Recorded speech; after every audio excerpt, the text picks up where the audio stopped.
Мен Дәркембаев Валикен Әділбекұлы. Қазақ Соқырлар қоғамы қоғамдық бірлестігі Жетісу облысы филиалының төрағасымын. Жасым 38-де. Абай Құнанбайұлы. Көңілім қайтты достанда, дұшпаннан да. Көңілім қайтты достанда, дұшпаннан да. Алдамаған кім қалды тірі жанда? Алыс жақын қазақтың бәрін көрдім, жалғыз жарым болмаса анда-санда. Пайда үшін біреу жолдас бүгін таңда, ол тұрмас бастан жыға қисайғанда, мұнан менің қай жерім аяулы деп, бірге тұрып қалады кім майданда.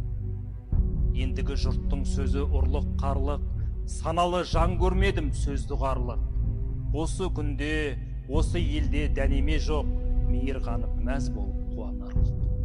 Байлар да мал қызығын біле алмай жүр, жаз жіберіп күз атын міне алмай жүр, сабылтып, күндірлатып, іс жоғалтып, ыза менен ыржиып күле алмай жүр.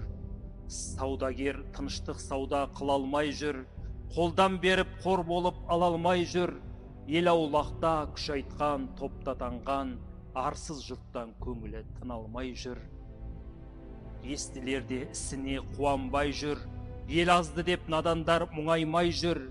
Ала жылан, ашпақа күпілдіктер, іс-екен деп ұлықтан ұялмай жүр. Бектікте біреу бекіп тұра алмай жүр, одағы ұры қарды тыя алмай жүр.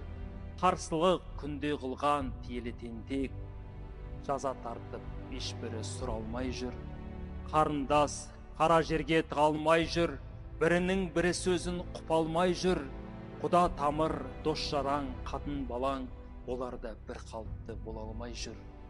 Бір күшті көп тентекті жыға алмай жүр, іште жалын дерт болып шыға алмай жүр.